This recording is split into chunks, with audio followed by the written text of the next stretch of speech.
Dievas iškyla prieš mudu, prieš vaikus ir vaikaičius, kaip visų tėviškiai.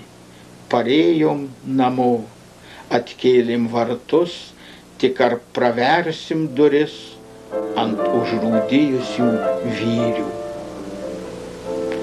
Radom senolių kapus, žalioj paprūsės kalvoj, kur geležiniai kryžiai dar 18 amžiaus ir mediniai nauji ant grąžintų iš Sibiro kaulų.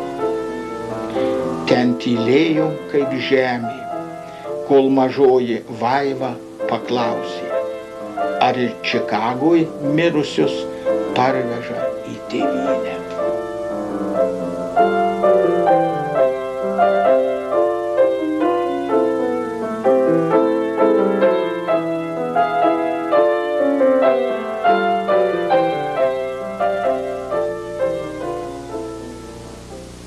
Bradūnas priklauso viduriniajai lietuvių išeivijos rašytojų kartai, kuri jau buvo beateinanti, bet nesuspėjusi tvirtinti Lietuvoje. Netekę savo gimtosios žemės, jie įprasmino savo žmogiškąją būtį žemės poeziją.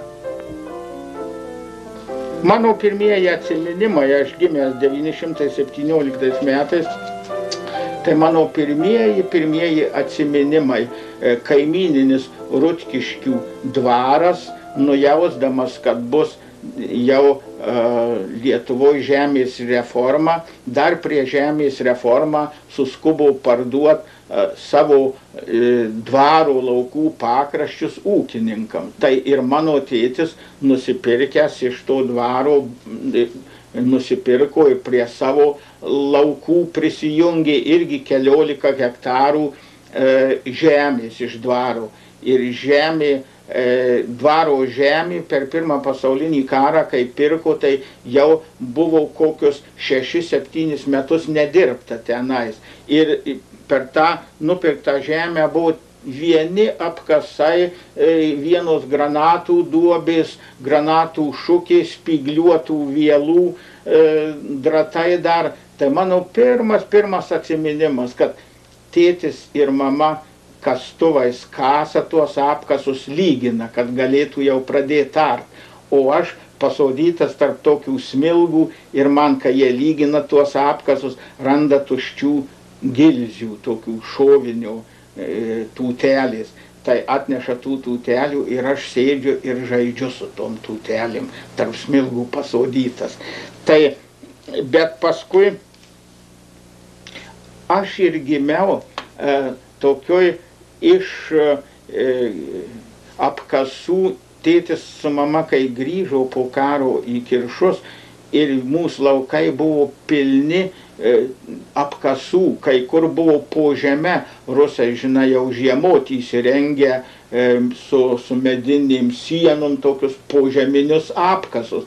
Paskui viską, kai paliko, tai tėtis lupo iš žemės tų požeminių sienojus ir iš tų sienojų pasistatė tokią bakūžėlę medinę. Stogą šiaudinį uždėjo, tai aš to medinį bakūžėlį po karo pastatytų esu gimęs. Tik Alvito pradžios mokykloje būsimasis poetas tiesiogiai susiduria su rašytine literatūra. Baigęs pradžios mokyklą, Kazys Bradūnas lankė Vilkaviškio gimnaziją, garsią literatūrinę tradiciją. Nepriklausomybės laikais turbūt lygiomis mūsų gimnazistai domėjosi kiek sportu, tiek literatūra. Tai jau ten gimnazistai rašydavo mes tokius eilėraščius, kur spausdino jau gana rimti žurnalai, ne vien tik tai moksleiviams skirtieji žurnalai. Tai mes viens kitą pažinodom iš tų eilėraščių, niekad nebuvom susitikę metais, bet žinodom, kad Telšių gimnazijoje yra Mačerinis, Jurkus, Biržų gimnazijoje yra Matuzevičius, Indriliūnas, Krivickas, Rokiškio gimnazijoje Serevičius, Kozulis, Kulys, Vilkaviškio gimnazijoje čia Švabaitė, čia,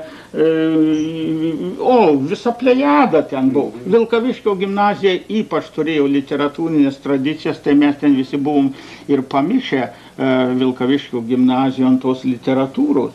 Prieš mus ten buvo, baigė Vilkaviškio gimnaziją, pats seniausias Salys Šemerys, poetas, Vaičiulaitis, Saliomija Nėris, Ališas Arminas, galybė rašytojų.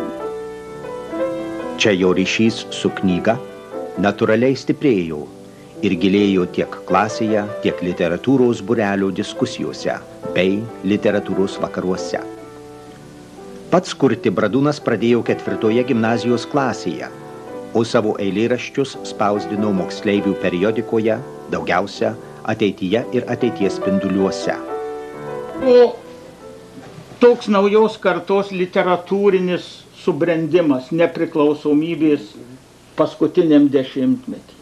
Ir kai nuėjom į universitetą, visi akis į akį susitiko. Tie, kurie tik tai iš laikraščių vienas kito pavardę žinojom. Ir tada čia prasidėjo draugystė, prasidėjo bendri planai literatūriniam kely, ką darysim, kaip darysim, ką. Sakysim, labai daug buvo ateities žurnalas, tai buvo daugiausia toks jau augintojas tų naujų literatų. Tai kai jie atėjo į universitetą, tai daugiausia visi susispėti ateitininkų meno draugijoje Šatrijoj.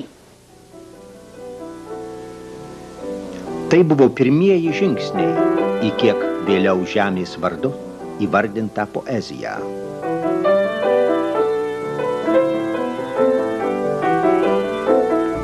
Mes kalbėdavom kaip apie tam tikrą mūsų kartos paskirtį, ką vyrai darysim ir ką moterys darysim, kaip atsipalaiduosim nuo Braždžionio, nuo Aisčio, nuo Saliomijos Nėries ir kitų labai didelių ir tada visus įtakojusių poetų.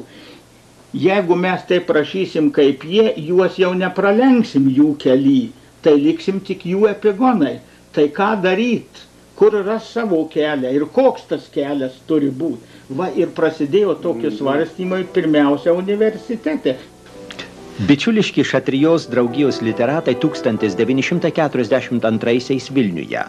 Eugenijus Matuzevičius, Bronius Krivickas, Paulius Jurkus, Kazys Bradūnas, Mamertas Indriliūnas ir Vytautas Mačernis.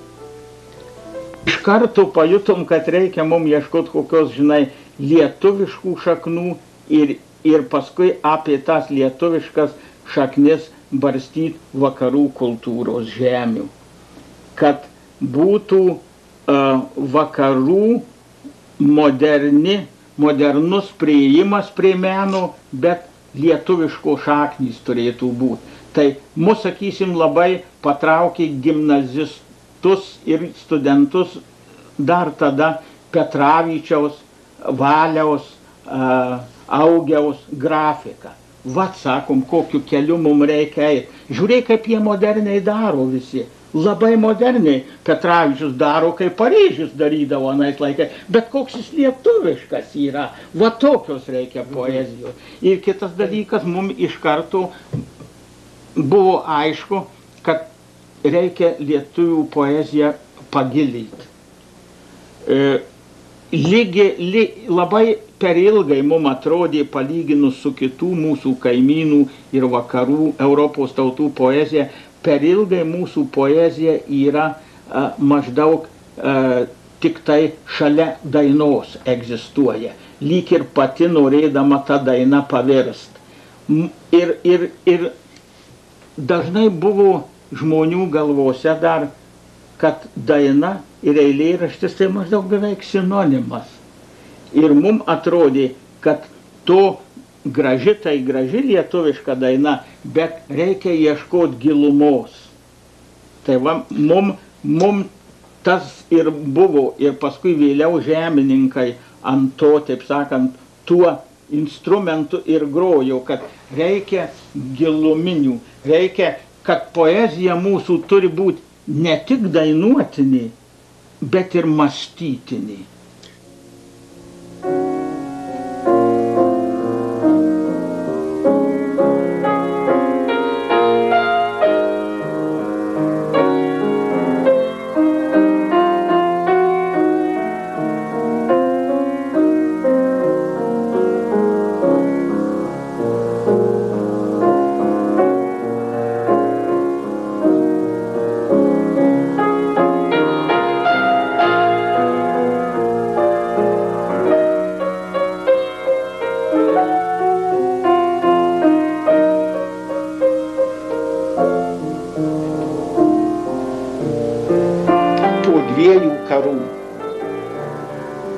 Po pirmo pasaulinio karo mano kūdikystėje vien tik tėvų sodybos pelenai ir žvengia paliktas vienintelis arklys, akla kumelė Šyvė. Ji buvo tėvo pats didžiausias turtas, reikėjo viską vėl pradėti iš naujo, praart laukus, užlygint apkasus, gimė vaikai, reikėjo duonos, o mūsų visų ten gelbėtoja ir viltis buvo akloji Šyvė. Ir vieną rytą, kada turėjo prasidėti orė, Šyvės nebuvo. Ją naktį pavogė. Plynam, plikam kieme, ant žagrės sėdi tėvas, delnais apglėbęs galvą ir mano akyse pirmą kartą verkia. Po antro pasaulinio karo Alpių papėdėje tėviškės arkliai tylėjo 5 metus ir nusižvengė išplaukiant mums Amerikon ir juos paliekant. Tada dar antrą ir paskutinį kartą mačiau verkiantį tėvą. Kurgi dabar po 40 metų tų žirgų kaulai, kai jų žvengimą kartais girdžiu viduryje Čikagos. Ir tėvo ašara pro Merilendo velėną neprasisunkia. O tai nebuvo žyginiai arkliai, tik paprasti artojėliai.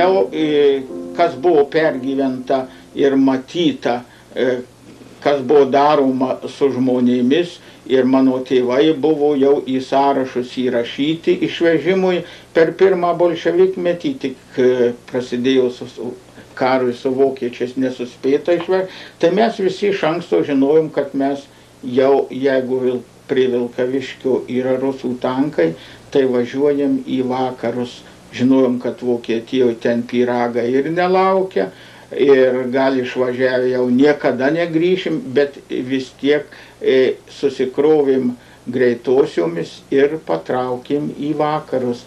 Siena buvo nesaugoma visiškai, leido važiuot kas tik nori. Mes kaip Paprūsės zonos gyventojai visada ir nepriklausomybės laikais turėjom pasienio susisiekimo leidimus ir vokiečiai labai lengvai mus perleido, 4 arklius pasikinkim, susimetėm į 2 vežimus, ką turim, ir Liepos 31 dieną pervažiavom Vokietijos sieną. Įdomu tai, kad ant rytojaus mūsų tėviški namai jau buvo subombarduoti ir sudegė. Ta mums detaliai apipasakojo mano tėviškis žuvimą liepsnuose vėliau išvažiavę žmonės, kuriuos mes Vokietijoje susitikom.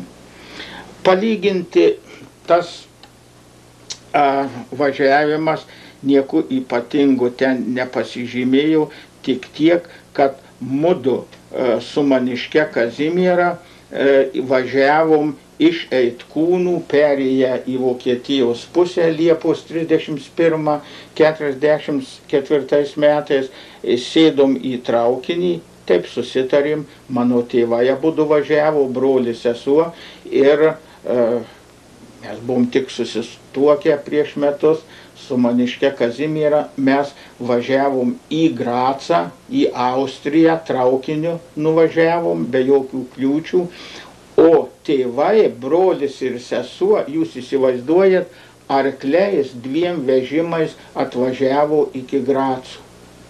Tai visai Jugoslavijos pasienyje. Ir jiem buvo labai, mes taip jau tokia strategija mūsų buvo, kad mes gyvesim Grace, turės jie mūsų adresą ir jeigu kas kur kaip pakeliui sulaikys, sakytų, kad va, mūsų vienas sūnus jau ir marti gyvena Grace, mes štai turim jų adresą ir važiuojam pas juos. Ir mes turim kur važiuoti, turim pastogę ir viską. Taip ir buvo, tai buvo įsigelbimas, kiek buvo jiem pakeliui visokių kontrolių, važiuojant ir per Lenkiją, ir per Čekoslovakiją, ir per Austriją. Visur, sakydavo, važiuojam mes pas savo sūnų į Gracą. Ir jie beveik iki pat Graco su suvalkietiškais vežimais ir su suvalkietiškais arkliais ir atvažiavo. Tik tai mieste buvo mums nesaugu gyventi, kadangi gali bombarduoti ir ką, tai ten susidarė lietuvių grupė ir apsigyveno kalnuose, tarp Vienos ir Graco, Alpių kalnuose, ten buvo tokių brūžuoklių, pielyčių fabrikas, tai ten kokie 60 lietuvių mes dirbom tą žiemą ir tą rudenį toje pielyčių brūžuoklių dirbtuvėje. Tai tėvai atvažiavo irgi į tą, kur mes buvom apsistoję Alpių kalnuos, ten į vadinamą Forthofą prie Hohenbergo ir ten išbuvome iki jau bolševikai užėmė Vieną, užėmė Budapeštą, irgi buvo nuo mūsų tos Forthofo, kur mes dirbom, rusų tankai buvo tik už kokių 7 kilometrų, tai mes visi lietuviai pabėgom. Mes negavom jokio leidimo išvykti iš tos vietos, reikia dirbti ir gana, jokios panikos negalima kelti. Tai mes pabėgom naktį, susimetėm tie kokie 5 mažiukai vaikai, 2 tokios per 80 metų bobutės, tuos vaikus ir bobutes ir čemodanus įvežimus, o visa grupė apie netoli 60 lietuvių pasileidom į vakarus. Bet žinom, kad iš ryto mus gali pamatę, kad jau litaueriai pabėgo ir motociklus pasiūs mus pavyti ir gražinti, tai mes greitkeliu pavažiavę link Dunojaus pasukom nedideliu keliuku tiesiog į kalnus. Ir tikrai paskui mes sužinojom, kad važinėjo motociklą, ieškojo mūsų iki Dunojaus, kurie čia tie pabėgėliai ir. Bet mes pasukom į kalnus, niekas negalvojo, kad į tuos kalnus gali važiuoti su arkliais ir su tokiais vežimais. Žodžiu, kad mes iš Žydinčio slėnio pabėgom balandžio 1 ir per tuos kalnus, kai važiavom, tai kalnuose buvo didžiausios sniego pūgos ir kaip mes ten tuos Alpių kalnus perėjom ir nusileidom paskui į slėnius, į Bavarijos pusę, tai dabar sunku net ir suprast. dėl to, kad mes be jokių stabdžių tie arkliai irgi pakinktai lygumom pritaikinti, bet žinoma, įsigalvojo vyrai ir stabdžius padarė pagaliau įvažiavom į sniegynus ir arkliam pašaro nėra, aplink visur sniegas, arkliai 2 dienas kopia į tuos kalnus, krinta ant kelio ir jau nekelia. Tai vėl įsigelbėjimas beveik stebuklingas, iš Vengrijos per Alpių tuos kalnus traukėsi didžiausios masės vengrų kavalerijos, kariuomenės, su ginklais, su visuo, kai rusai ten Vengrijos frontą pralaužė, tai jie traukėsi per Austriją į vakarus. Nu ir vežasi visko su savimi. Tai mes prie jų prisiglaudėm, jie mum arkliam avižų, visko, ko tik nori. Tai mes beveik kokias 4 dienas su ta vengrų kavalerija važiavom ir arkliai gavo ėsti ir taip pabėgom. O žinoma, užpakalį visur jau girdėt dunda fronto artilerija. Tai žinai, toks, perėjom per Alpių kalnus, žodžiu, kad su suvalkietiškais arkliukais perėjom per Alpių kalnus kaip Hanibalas per Alpę su drambliais kadaise.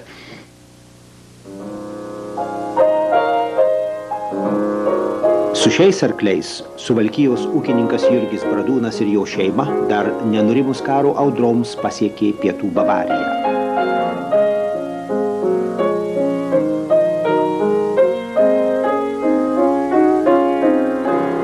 Poeto sesuo Onutė ir brolis Juozas. Pagaliau sulaukė taikos, nors ir būdami toli nuo savo gimtųjų namų, visi ieškojo atvangos.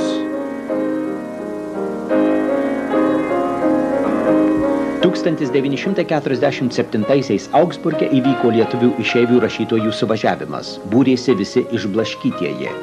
Vienas kitą susirado ir būsimieji žemininkai – Henrikas Nagys, Kazys Bradūnas, Alfonsas Nyka Niliūnas. Šalia tiesioginės kūrybos ir mokytojavimo Kazys Bradūnas Vokietijoje dar redaguoja aidus. Vokietijoje Bradūnai susilaukė pirmgimės dukters Elenutės. Netrukus taip ir neįleidusi šaknų svetimoje žemėje, visa šeima 1949-aisiais emigruoja į Jungtines Amerikos valstijas.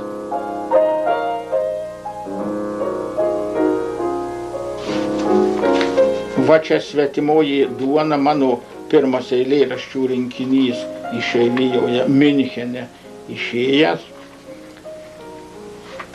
Ir ten kaip tik pirmas eilėraštis, tas tėviškės palikimo momentas.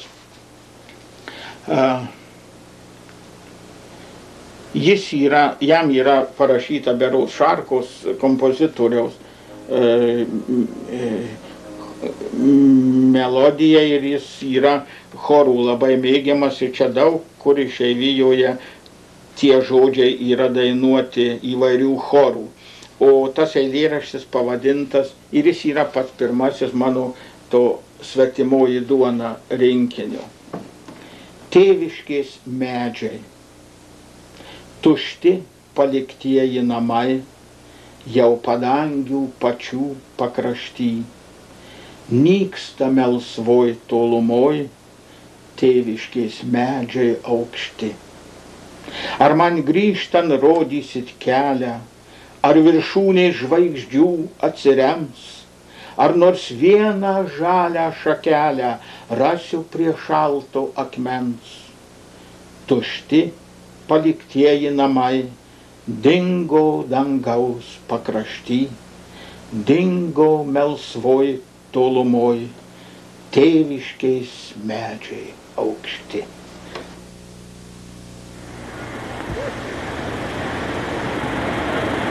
Tikrai buvo egzodas, buvo išėjimas rašytojų. Jeigu ten 2/3 rašytų, daugiau negu 2/3 rašytojų draugijos narių pasitraukė į vakarus. Tai jokio praeity tiek nebuvo, kad išeitų beveik 3/4 rašytojų iš tautos pasitrauktų.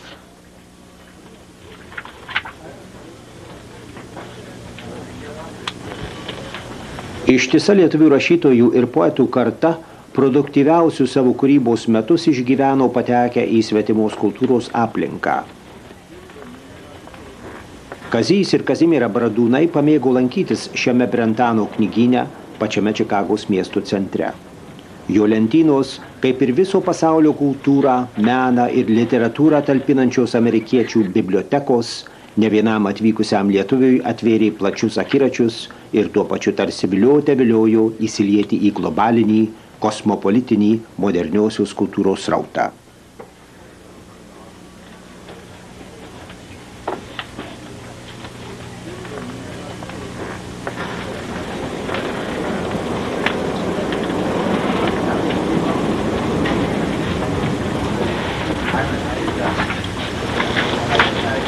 Kazys Bradūnas drauge su savo bendražygiai žemininkais savo paskirtį ir vietą šiame sraute jau buvo suradęs dar būdamas Lietuvoje ir to savo jaunatviško apsisprendimo niekada neišsižadėjo. Tai kad aš taip sakant, aš ir norėdamas negalėjau kitaip gyventi, reiškia. Aš čia gyvenau tokį grinai buitinį gyvenimą, kasdieninį, bet visos mano visi kūrybiniai žvilgsniai, jeigu buvo kokį nors, taigi buvo tik Lietuva. Jeigu ir buvo išeitis, išeiviška buitis, tai ji vis tiek buvo vaizduojama kaip nors kontrastiškai su tuo, kas palikta ar ką. Aš negalėjau kitaip. Man nei į galvą neatėjo, kad, žinai, kad šitie dalykai žmogus, mano galva, koks jis susiformuoja iki kokių nors 25 metų, tai jis paskui kitoks negali pasidaryti. Jis gali tik paviršium, žinoma, kokį nors paltą užsivilks kitokį, bet dūšoje jis negali kitoks pasidaryti.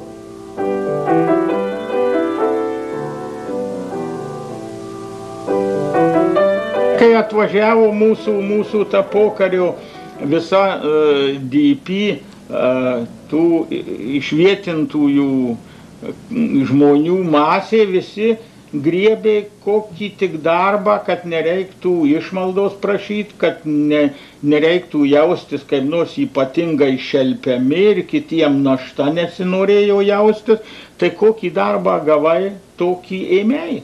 O ką tu čia atvažiavęs ir be kalbos, ir be patyrimų naujam krašte, tai nukritęs kaip į mėnulį.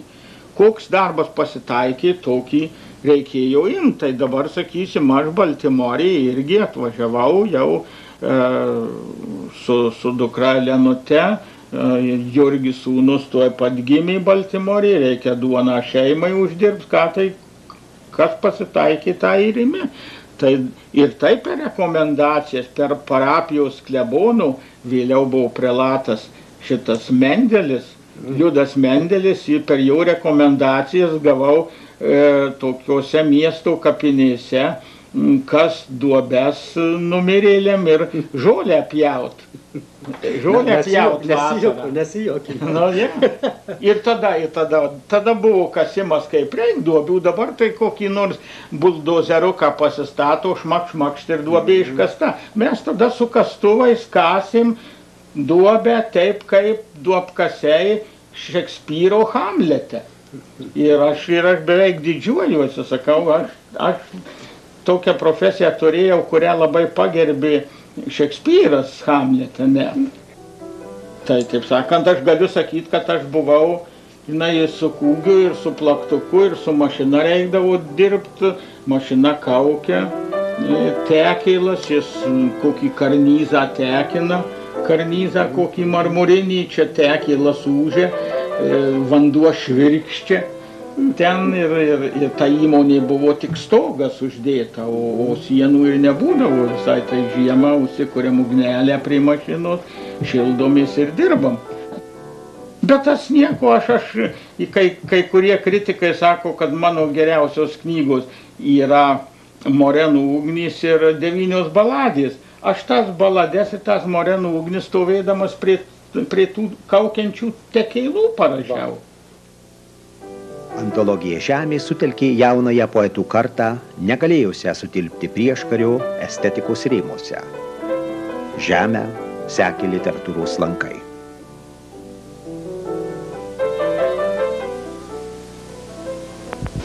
Matai, aš sakyčiau, kad ta pati mūsų literatų karta. Tik tai Žemės antologija, už tai žemininkai, kadangi ten buvo poetų antologija. Bet mes išleidę poezijos antologiją Žemė, tie pats poetai kartu su tos Žemės įvado autorium, su Juozu Girnium, sakom, vyrai, negalima čia taip imti ir įsiskirstyti ir užbaigti viską su ta žeme. Reikia literatūros žurnalą savo turėti. Dėl to, kad ne viską galime pasakyti, neturėdami savo puslapių, kitur redaktoriai tave linkę bus kontroliuoti, nuo jų priklausysi, ne viską galėsi aiškiai pasakyti, kaip norėsi, reikia ir savų puslapių. Ir mes tada tie pat žemininkai įkūrėm literatūros žurnalą Literatūros lankai. Bet kadangi pinigų nei vienas neturėjom ir norėjom daryti kiek galima pigiau, tai Argentinoje Kėkštas buvo, susitarim taip, kad ten Marijonų spaustuvė mums spausdyti, palyginti su amerikoniškom spaustuvėm labai pigiai, taip ir padarėm. Aš nusiųsdavau Kėkštui visą medžiagą, jis atspausdinęs visus literatūros lankus, visą tiražą man atsiunčia į Baltimorę, o čia kiekvienoj kolonijoje turėjom po vieną kokį nors literatą arba didelį literatūros mėgėją, aš jam įsiuntinėdavau į Čikagą tiek egzempliorių, Klyvlendą, tiek į New Yorką, tiek ir iš čia tuos literatūros lankus po $1 už numerį pardavinėdavau. Tai mes surinkdavom vėl keli šimtelius naujam numeriui ir vėl siunčiam į Argentiną. Tai literatūros lankai yra žurnalas tų pačių žemininkų. Tik jau ten kaip žurnale ne tik poetai reiškėsi, bet ir dramaturgai, ir prozaikai, ir literatūros kritikai, buvo žurnalas.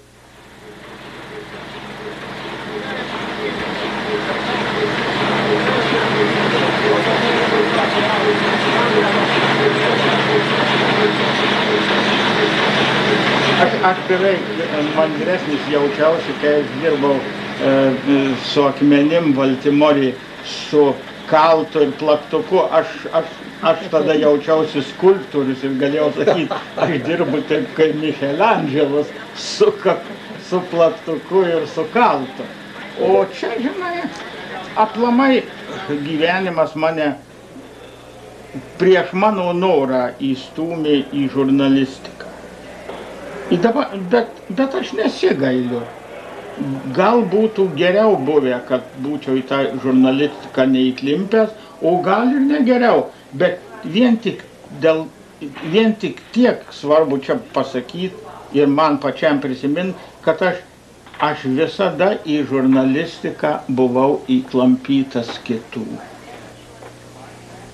Baltimorėje įvairius darbus dirbau ir gyvenom iki 61 metų. Paskui 61 metais čia mane ano meto provincijolas Marijonų Viktoras Rimšelis prisišnekino, kad atvažiuočiau į Čikagą ir redaguočiau Draugo kultūrinį priedą. Mudu susitarėm gana greit ir aš po kokio pusmečio, maždaug turbūt 61 metų, jei nepameluočiau, turbūt, kad rugpjūčio viduryje atvažiavau ir tą kultūrinį priedą pradėjau redaguoti. Va čia nueisim į vieną Draugo archyvo kambarių,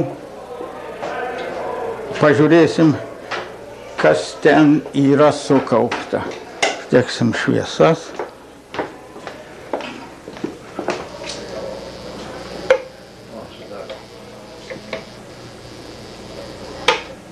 Va. Čia matot, va, lentynose yra Draugo metiniai komplektai. Į 2 tokius didžiulius tomus sudėta visų metų draugo komplektas, tai galybės jau čia metų. Kultūrinis priedas, pradėjęs eiti 49 metais, yra įrištas į kiekvieną draugo komplektą, bet patogesniam naudojimui yra įrišamai draugo kultūriniai komplektai ir atskirai. Reikia tik įsivaizduoti, kiek čia sukaupta išeivijos istorinių, visuomeninių ir kultūrinių turtų. Štai čia prasideda draugo komplektai nuo 909 metų. Iš karto įsėjo kaip savaitraštis, bet labai greit virto dienraščiu ir štai čia komplektai nepriklausomybės laikų 20-19 metų komplektai, kada jau nepriklausomybės kovos, kaip reagavo į visą tai išeivija Amerikoje. Tai čia sukaupta tuose draugo istoriniuose komplektuose.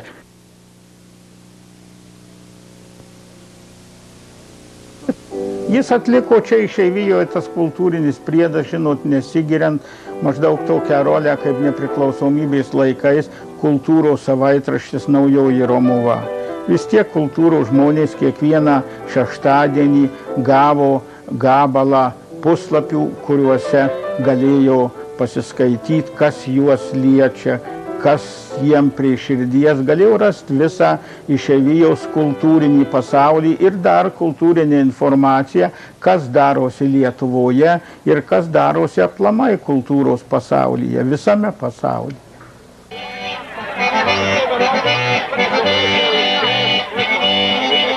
Kasmet rudeniop rengiamoje draugo dienraščio gegužinėje kaip smagiausiais laikais Lietuvoje. Puikia proga pabendrauti, susitikti su kaimynais, o poetui Kaziui Bradūnui su bičiuliais, bendradarbiais ir skaitytojais.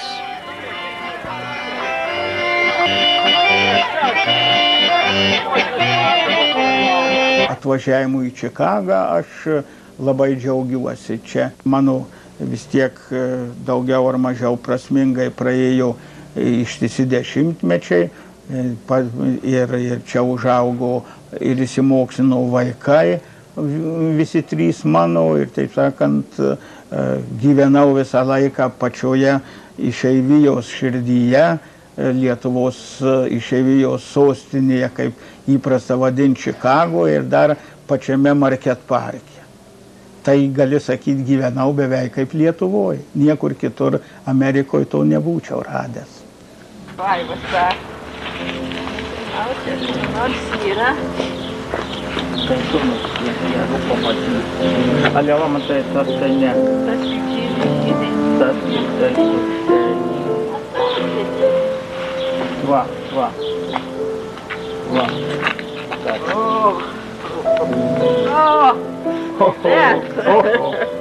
Jau tas tai geras. Ciklas eilėraščių pavadintas Daržininko vasara. Aš jį dedikavau Vilniaus užmiesčių daržininkams. Pasimeldimas. Saulė motulė, ateiki į mūsų daržą pro mažus vartelius, atsisėski suolelin. Saulė gimdytoja, daigo lapų žiedų ir viso augumo. Būki pasveikinta, būki šventa. Saulė burtininkė, užkalbėtoja grūdo kitam pavasariui ir amžinamui. Ateiki į mūsų daržą pro mažus vartelius.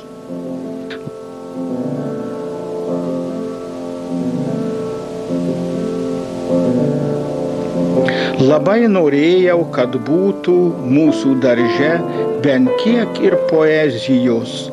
Tai užkasiau žemėn parinkto žodžio sėklą ir ilgai laukiau, žiūrėjau, kas išdygs, užaugs, pražydės.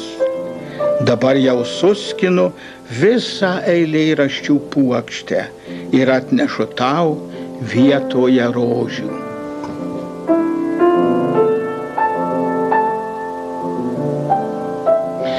Esame Čikagos jaunimo centro kiemelyje. Tai ten yra žuvusiems paminklas, viršum galerijos atikoje skrenda Čiurlionio vytis, o čia yra kryžius koplytstulpis. Ir kur tų lietuviškų kryžių ir koplytstulpių dabar pasaulyje nėra. Apie tai mąstydamas aš vieną skyrių savo rinkinyje Alkana kelionė net pavadinau Kryžių kalnas. Ir tai istorinis Kryžių kalnas netoli Šiaulių, bet šiuo laiku ir visa Lietuva yra tapusi Kryžių kalnu, kada visur statomi lietuviški kryžiai. Net ir ilgais pokario dešimtmečiais išeivyje, kur ji nebuvo, ar tremtiniai Sibire, ar egzilais vakarų pasaulyje, kur tik įmynė lietuvis savo pėdą, įsklaidytas pasaulyje, visur statė lietuviškus kryžius. Ir tas lietuviškas kryžius visur lyg ir vizitinė mūsų tautos kortelė buvo. Aš vieną skyrių, kaip sakau, savo vienoj knygoje pavadinau Kryžių kalnu. Ir aš čia paskaitysiu šito koplytstulpio pašonėje, jaunimo centro sodelyje, vieną savo eilėraštį, kuris tą temą yra parašytas. Pasaulio platybėse. Įkalti į Sibiro gruodą, įbridę į stepių smėlį, užkopę į Alpių pašlaitės ir Škotijos kalvas, prie Amerikos didžiųjų ežerų, Pacifiko pakrantėje, žemės gale Australijoje ir Čiurlionio žemaičių kapinaitėse stovi lietuviški kryžiai ir pasaulio platybėse lengvai susišaukia. O mes klausom ir girdime kryžių slaptažodžius, ne ausim, ne širdim, visom kūno, kraujo ir dvasios ląstelėm, kurias vadinam nuo amžių mūsų tauta.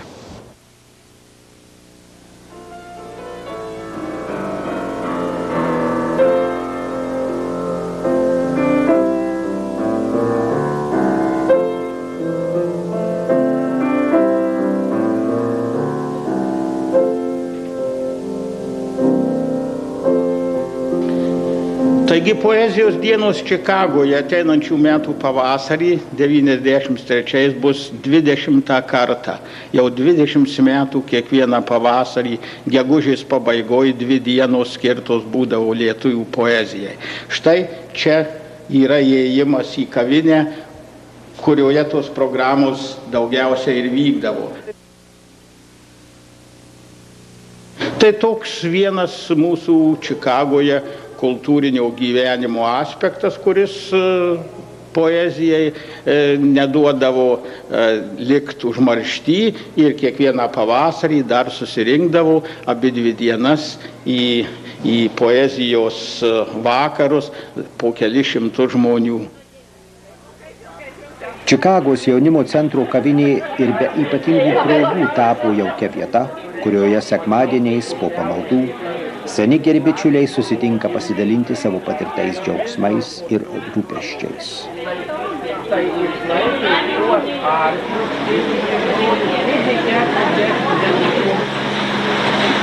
Kazys Bradūnas sumanė leisti ir redaguoja didžiulį koautorinį veikalą lietuvių egzodo literatūros istoriją. Niekas man, galima sakyti, gyvenime ir nerūpėjo tik literatūra.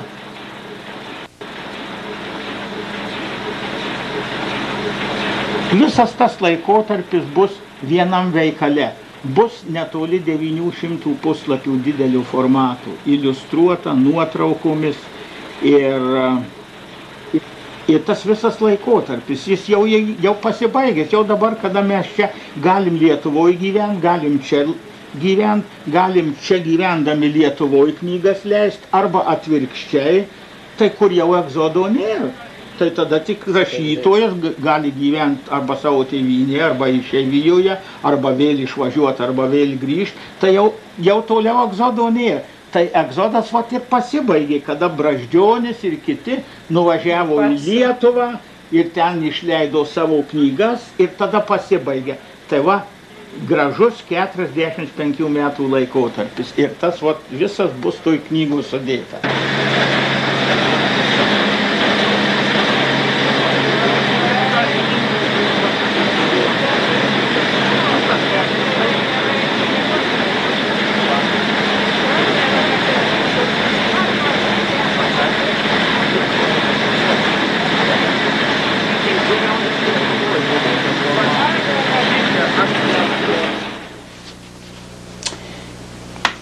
Kada po 46 metų užpernai grįžau, tai taip tėviškė ir buvo, ir nebuvo.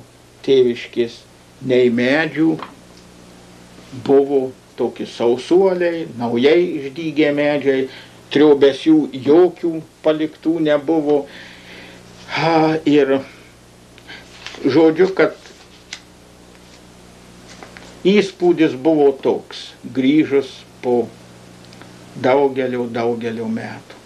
Tėviškės vietoje, eilėraštis toks pasirašė po to.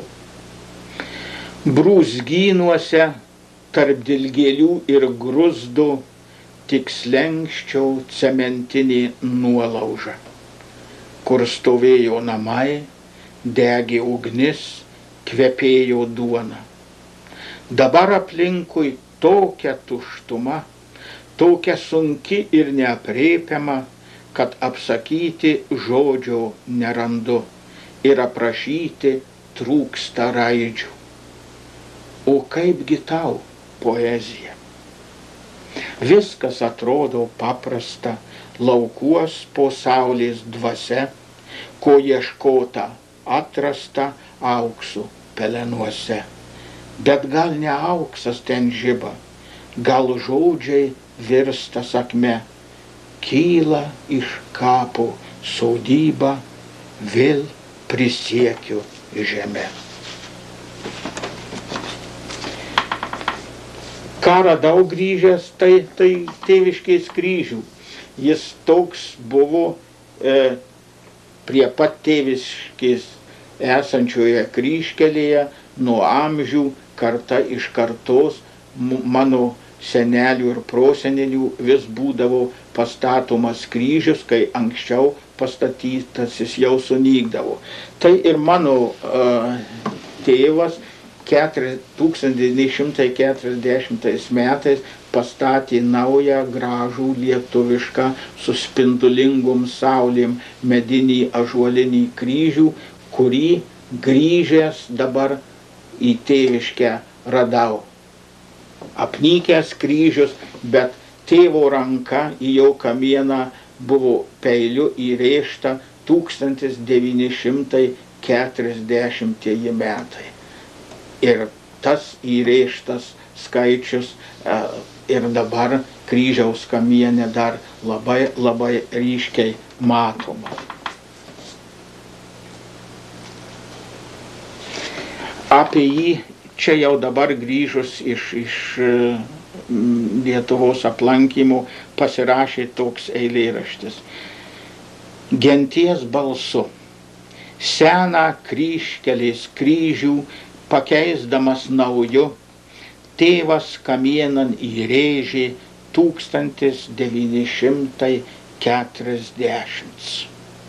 Šiandien jo rankos po Merilendo velėna, o aš rengiuosi kelionėn į Lietuvą, lyg į egzotišką kraštą, kur susitinka išarto kelio vietoje gyvieji ir mirusieji, ir kryžius ima giedoti visos genties balsu.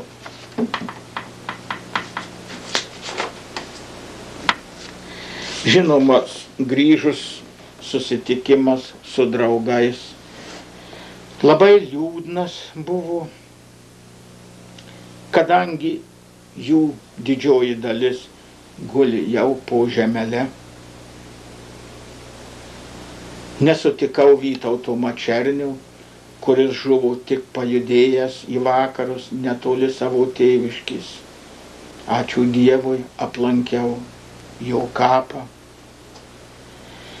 Mamertas Indriliūnas, su kuriuo mes kartu studijavom ir buvom vienoj korporacijoje, Šatrijos, guli prie Pabiržės bendrame 27 partizanų kape. Pirmiausia, iš Rygos važiuodamas ir peržengęs Lietuvos sieną, aš jo tą bendrąjį su kitais pilkapį aplankiau ir tai buvo graudžiausia man turbūt diena Lietuvoje. Kito savo draugo, irgi korporanto ir studijų draugo Broniaus Krivicko net kapo negalėjau aplankyti. Jis žuvo kaip partizanas, pasitraukęs iš Lietuvos, Raudonosios armijos spaudžiamas į Latvijos girias ir ten žuvo spėjama 52 metų gale ar 53 pradžioje. Mano galva tai yra Bronius Krivickas, tas poetas, kuris parašęs pačius geriausius mūsų literatūroje partizanų eilėraščius. Tai su draugais susitikimas buvo arba jau pagyvenusiais, tokiais pat kaip aš, su kuriais galima tik tai apie jaunystę pasvajot, kai buvo, arba su draugų kapais. Šitokiam kontekste ir pasirašė man toks eilėraštis. Susitikimas. Mano draugai jau pilkapiuose guli, prie upių, ant kalvų ir girių gelmėse. Randu vien pėdas saulės ir mėnulio, ir medžiuos ošia šlama jų dvasia. Klausau šnekos jau panašios į tylą ir perprasti jos negaliu, o jie visi tylėdami pakyla ir stovime ties šaltiniu, laikydami drauge sunkų molio ąsotį, gersime tylomis tuo pačiu gurkšniu. Žinoma, jeigu tam ąsotį dar to gyvenimo, nors kiek tų gurkšnių ir liks. Bet, kaip aš rašau nuolat savo draugam į Lietuvą laiškus, vis užbaigiu ir jie man tuo pačiu atsako, na, bet laikykimės.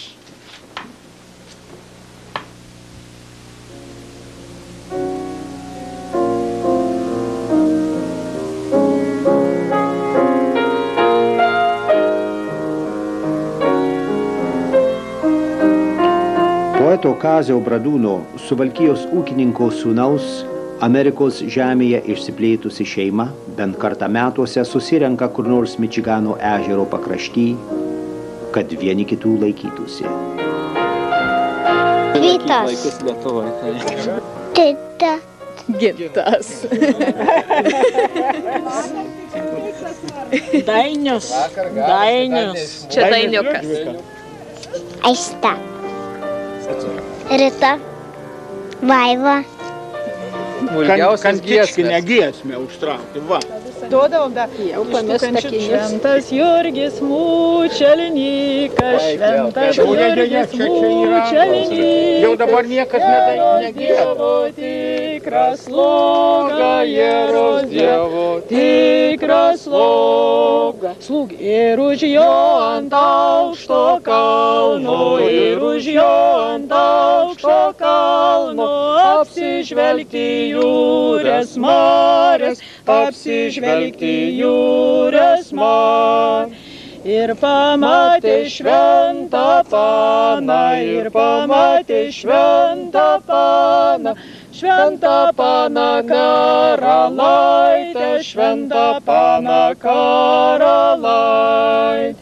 Artinosi šventas Jurgis, artinosi šventas Jurgis, pasiklausti karalaitis, pasiklausti karalaitis.